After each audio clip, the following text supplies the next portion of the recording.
Wolverine origins के last episode के अंदर हमने देखा था कि वुल्वरीन जो है अपना ज़बरदस्त किस्म का एक प्लान बनाता है जिसके अंदर वो अपने ही बेटे का इस्तेमाल करता है और रोमुलस के खिलाफ उसको भड़काने की कोशिश करता है। लेकिन यहीं पे हमने देखा कि जब यहाँ पे स्कार, क्लॉक और बाकी सारे के सारे लोग आ जाते हैं और यहाँ पे रोमुलस भी सामने निकल कर आ जाता है वुल्वरीन से मुकाबला करने के लिए, तो तभी देखते हैं कि अब यहाँ पे टीम दो हिस्सों में बढ़ चुकी है, जहाँ पे हम देखते हैं कि एंड मोमेंट के ऊपर डैकन जो है वो रोमुलस का साथ देने लग जाता है और वहीं से स्कार और वुल्वरीन उन दोनों से मुकाबला करने लगे हैं। तो अब आगे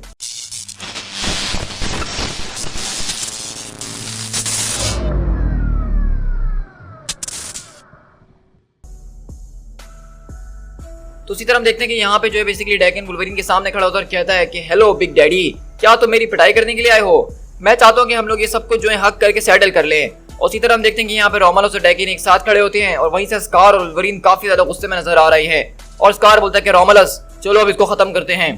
तो रोमुलस बोलता है कि तुम इस चीज को कभी खत्म नहीं कर सकते हो, यू वीक एरोगेंट। लेकिन इतनी देर में हम देखते हैं कि स्कार को गुस्सा आता है और वो चिल्लाता है, अपनी तलवार लेके उसके ऊपर आता है और वहीं से लोगन और डैकन आपस में भिड़ना शुरू करते हैं और लोगन बोलता है क्या तुम ये कभी भी नहीं सीखने वाले हो? तो डैकन बोलता है कि कभी नहीं। तो लोगन बोलता है कि मैं भी इस बात से कभी अमेज होना खत्म नहीं करूंगा कि मेरे पास एक ऐसा बेटा है जिसके अंदर ऑनर नाम की एक चीज नहीं है।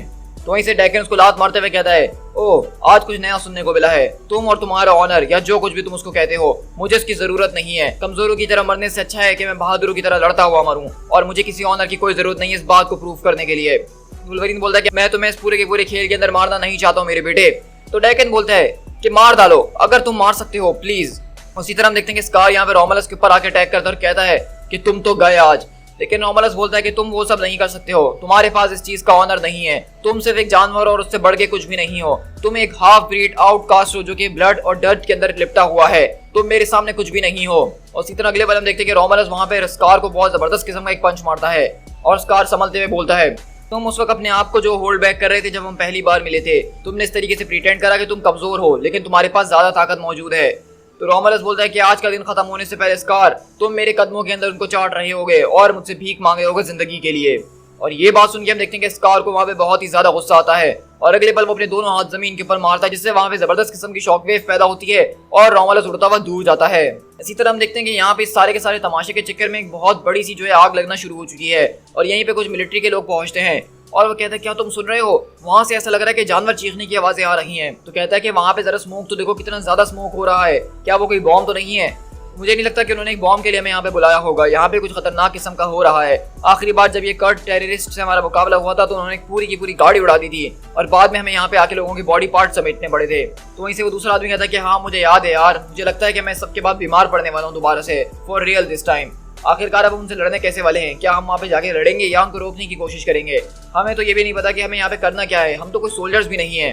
तो वहीं से उनका कैप्टन बोलता है कि बस एक साथ रहो और मेरे बैग को देखते रहो और जो कुछ भी होगा हम उसको एक साथ मिलकर निपट ही लेंगे। और मैं इस बात का वादा करता हूँ कि आज रात का खाना हम सब अपने अपने घरों के अंदर खाएंगे सुरक्षित तौर पे। और वहीं से वो आदमी बोलता है कि सेफ, मुझे तो ये भी नहीं याद आ रहा इस वक्त इतनी नर्वसनेस के अंदर कि अपनी गन किस तरह से लोड करते हैं। तो वहीं से वो चिल्लाता है कि बस अब बहुत हो गई बातें, चलो आगे बढ़ो फौरन। और इसी तरह देखते हैं कि ये सारे के सारे सोल्जर्स की यहाँ पे काफी ज्यादा फट रही होती है, मतलब इनके सामने से बड़े बड़े धमाके हो रहे हैं, गाड़ियां उड़ते हुए आ रही हैं और लोगों की चिल्लाने की आवाजें आ रही हैं। और वहीं से वो लोग कहते हैं कि ये कर्ड्स का काम नहीं हो सकता, यहाँ पे कुछ ज्यादा ही खतरनाक कुछ चल रहा है। सर आपको अगर इसके बारे में कुछ पता है तो प्लीज हमें बता दीजिए, आखिरकार हम लड़ किस तरह हमें ये तो पता ही होना चाहिए ना। तो उनका कैप्टन बोलता है कि shut up and stop thinking, तुम लोगों को सीधा जाना है अंदर, वहां पे जो कुछ भी तुम्हें नजर आए उसको जान से मार डालना है, गो गो गो मूव योर एसेस। उसी तरह हम देखते हैं अगले पल वो चिल्लाता है कि सर हमारी तरफ कोई चीज आ रही है और हम देखते हैं कि वहां से उड़ता हुआ जो है स्कार बेसिकली इनके पास आके गिरता है और ये देख के वो सारे के सारे सोल्जर्स के ऊपर गन एम कर देते हैं। लेकिन वहीं से स्कार बोलता है कि भाग जाओ यहाँ से। तो वहीं से वो सोल्जर बोलता है कि कम ऑन हमें यहाँ से निकलना होगा, अपने घायलों को लेकर यहाँ से निकलते हैं हम। तो वहीं से कैप्टन बोलता है कि नहीं तुम्हें इसके ऊपर अटैक करना होगा, you idiots shoot on him. और इसी तरह देखें अगले पल उनका कैप्टन उसके ऊपर शूट करना शुरू करता है। तो स्कार वहाँ पीछे पलटता चिल्लाता वो और कहता है कि ये तुम्हारी फाइट नहीं है और ना ही ये जगह तुम्हारी है, तो यहाँ से फौरन अभी के अभी निकल जाओ। और इसी तरह देखते हैं कि यहाँ पे लोगन जो है डैकन से मुकाबला कर रहा होता है और कहता है कि आज इसको खत्म होना ही होगा, चाहे इसमें मेरी मौत हो जाए या तुम्हारी मौत हो जाए। तुम्हें बदले के बारे में कुछ भी नहीं पता है, तुम्हें तो ये भी नहीं पता है कि तुम कर क्या रहे हो मेरे बेटे। तुम अंधेरे के अंदर खड़े होकर चिल्ला रहे हो और उसकी किसी को परवाह नहीं है, कोई तुम्हें सुन नहीं रहा है और ना ही कभी तुम्हें कोई सुनेगा एक्सेप्ट मी, क्योंकि मुझे तुम्हारी परवाह है और मुझे इस बात का अफसोस भी है कि तुम्हारे साथ बहुत ही ज्यादा गलत हुआ है और शायद इसके अंदर कहीं ना कहीं थोड़ी बहुत गलती मेरी भी मौजूद थी और मैं इस बात को मानता हूँ। लेकिन तुम इस बात को स्टैंड नहीं कर सकते हो कि मैं इस सब के लिए सॉरी हूँ और तुम्हें वापसी अपनी जिंदगी में लेकर आना चाहता हूँ। तो वहीं से डैकन बोलता है कि तुम एक बहुत ही बड़े फूल हो और कुछ भी नहीं। तो लोगन बोलता है कि मेरे ख्याल से तुम्हें अब बड़ा हो जाना चाहिए। उसी तरह हम देखते हैं कि डैकेन दोबारा जो है वुल्वरीन के ऊपर अटैक करने के लिए आता है काफी गुस्से में, लेकिन वहीं पे अगले पल क्लॉक आता है और वुल्वरीन को अपने साथ यहाँ से निकाल के ले जाता है। और लोगन बोलता है कि डैम इट, तो वहीं से क्लॉक बोलता है कि लोगन जरा रुक जाओ, और वहीं से वुल्वरीन बोलता है कि रोमालस और डैकेन यहाँ से जा चुके हैं। इस तरह हम देखते हैं अगले बस कार जो होता है वो बेसिकली इन सोल्जर्स के बीच फंसा हुआ है और वो सोल्जर्स के ऊपर बिला वजह में अटैक कर रहे होते हैं। और वहीं से लोगन बोलता है कि सब के अंदर मेरी गलती है। तो क्लॉक बोलता है कि इसके अंदर सिर्फ एक ही आदमी रिस्पॉन्सिबल था जो कि हमारी इस पूरी की पूरी टीम के अंदर सबसे ज्यादा डम इंसान था, और तुमने उसके ऊपर भरोसा करने के बारे में सोचा भी कैसे, और उसका नाम है डैकेन। तो वुल्वरीन बोलता है कि अब तुम शुरू मत हो जाना। तो क्लॉक बोलता है कि किसी ना किसी को तो शुरू होना ही होगा ना। अगर सच कहूं तो मुझे लगता है कि कभी ये रोमालस के बारे में था ही नहीं। तुम्हें रोमालस की कोई परवाह ही नहीं है, तुम्हें उसके बारे में कोई चिंता नहीं है, तुम्हें ये सिर्फ परवाह है अपने बेटे को बचाने की। लेकिन यहाँ पे सबसे बड़ी प्रॉब्लम हमारे पास ये है कि तुम्हारा बेटा अपने आप को खुद सेव नहीं करना चाहता है, वो तुमसे नफरत करता है, वो तुम्हें अपने सामने भी नहीं देखना चाहता है, और उसको तो शायद ये लगता है कि रोमालस जो है वो तुमसे बेहतर एक फादर बन सकता है उसके लिए, अब चाहे उसको उसने कितना भी ज्यादा ट्विस्ट करने की कोशिश क्यों ना की हो। और अब मुझसे तुम ये मत कहना कि तुम्हें इस बात से कोई मसला नहीं है, तुम्हारी इस बात से जलती नहीं है, और तुम इस बात को भी जानते हो कि इसके अंदर तुम्हारी कोई गलती नहीं है, बल्कि गलती सिर्फ उसी की है। तुम इस बात से गिल्टी फील करते हो, तुम्हें ये बात गुस्सा दिलाती है, तुम्हें ऐसा लगता है कि तुम इन सारी की सारी चीजों के रिस्पॉन्सिबल हो जो तुम्हारे बेटे के साथ हो रही है। वेल ये काफी ज्यादा बुरा है, लेकिन अब तुम्हारे पास और भी दूसरी रिस्पॉन्सिबिलिटीज हैं, जिस तरह मैं, स्कार, बैनर, जो कि तुम्हारी इस टीम के अंदर तुम्हारा साथ दे रहे हैं। तो इसलिए तुम्हें अपनी ये सारी की सारी डैकेन वाली फीलिंग्स को एक साइड पे रखना होगा, वरना तुम अपने बेटे को बचाने के चक्कर में अपनी पूरी की पूरी टीम की धज्जियां उड़ा देने वाले हो। अब तुम्हारे पास वक्त आ चुका है वुल्वरीन कि तुम फैक्ट्स को फेस करो। तुम अपने बेटे के ऊपर विश्वास नहीं कर सकते हो, और अगर तुम मेरी बात से सहमत नहीं और तुम्हें लगता है कि डैकेन अभी भी विश्वास के काबिल है, तो फिर हम तुम पे विश्वास नहीं कर सकते हैं। तो यहाँ पे बेसिकली क्लॉक ने जो एक बहुत ही ज्यादा शानदार जबरदस्त किस्म की बात बोली है, जो कि मुझे काफी ज्यादा पसंद आई है, क्योंकि लोगन जो ये सब कुछ कर रहा है, रोमालस को मारना चाहता है, उसके थ्रोन को खत्म करना चाहता है, वो सिर्फ इसीलिए कर रहा है ताकि कल को उसका बेटा डैकेन जो है वो रोमालस की जगह ना ले सके, और उसको किसी ना किसी तरीके से एक अच्छी साइड पे लेकर आना चाहता है।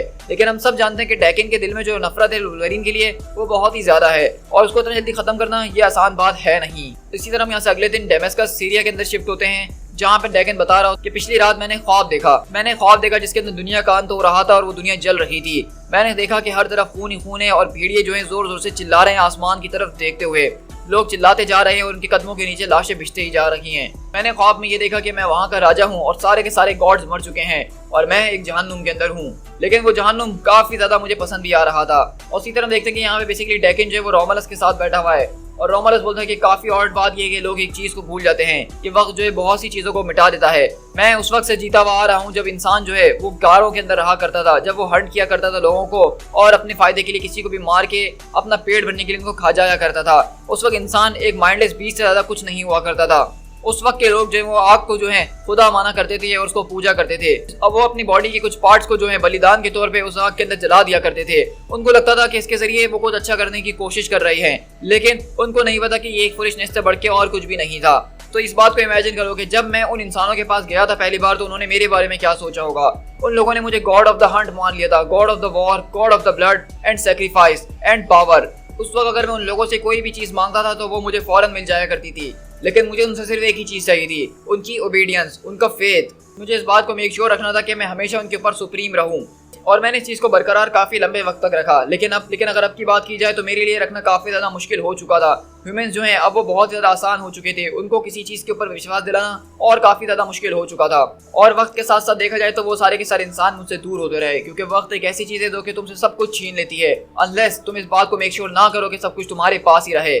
गॉड्स को भुला दिया गया, और यहाँ तक कि मुझे खुद अपने बारे में याद नहीं कि मुझे किस तरीके से उन लोगों ने भुलाया। टाइम, आई सपोज टाइम ही जो है वो सब कुछ करता है, लेकिन मैंने इस वक्त के साथ जो है अडेप्ट करना सीखा। मैं इस वक्त के साथ दोबारा से रीबॉर्न हुआ अगेन एंड अगेन, और हर बार जब मैं पैदा होता था तो मैं शेडोज के अंदर जाना ज्यादा प्रीफर करता था, जहाँ पे मुझे ज्यादा ताकत मिलती थी और वहाँ से मुझे ग्रो करने का एक अलग ही मकसद मिलता था। मैंने अपना एम्पायर बिल्ड करा और मैं इसको कभी भी बिल्ड करना बंद नहीं करूंगा। मुझे मौत से डर नहीं लगता है, और मुझे याद भी नहीं कि कभी मैं जिंदगी में अपनी मौत से डरा भी हूँ। मतलब वो सारी की सारी पावर जो कि मैंने बनाई है उसके बगैर जीना, ये चीज मुझे परेशान जरूर कर देती है। अब इस वर्ल्ड के अंदर नए देवताओं को लोग जो है बर्दाश्त नहीं करते हैं, और इस सारी की सारी पावर को अपने पास रखने के लिए जो मेरे पास मौजूद है, वो सारी की सारी शक्तियां जो तुम्हारे पास मौजूद है, अगर तुम उसको हासिल करना चाहते हो तो तुम्हें जो है हिडन रहना ही होगा। तो इसी तरह हम देख रहे हैं कि यहाँ पे बेसिकली रोमालस आज हमें बता रहा है कि वो एक बहुत ही ज्यादा एंशिएंट बीइंग है, क्योंकि उसकी बातों से अंदाजा हो रहा है कि उसने ये बताया कि वो इंसानों के दरमियान तब रहा था जब वो इंसान जो है सिर्फ गारों के अंदर रहा करते थे। अब हमें रोमलस के बारे में कभी भी जो है पूरी तरीके से इन्फॉर्मेशन नहीं दी गई है कि वो कब पैदा हुआ था, क्या वो म्यूटेंट है या उसके पास कुछ अलग ही पावर्स हैं, या लिटरली जिस तरह से वो यहाँ पे गॉड होने की बात कर रहा है क्या वो वाकई में कोई गॉड है। तो डेकन यहाँ पे उसकी सारी की सारी बातें सुनकर कहता है, और मैं इस बात को जानता हूँ कि मुझे तुम्हें यहाँ पे हिडन किस तरीके से रखना है, उसके लिए मुझे सिर्फ तुम्हें मारना होगा। और ये देख के एकदम रोमलस चौंक जाता है और कहता है कि क्या मतलब तुम्हारा। और इसी तरह हम अगले पल देखते हैं कि वहां पे बेसिकली डेकन जो है वो बिना कुछ सोचे समझे सीधा रोमलस के ऊपर आता है और अपने पंजों से उसका सीना चीर देता है।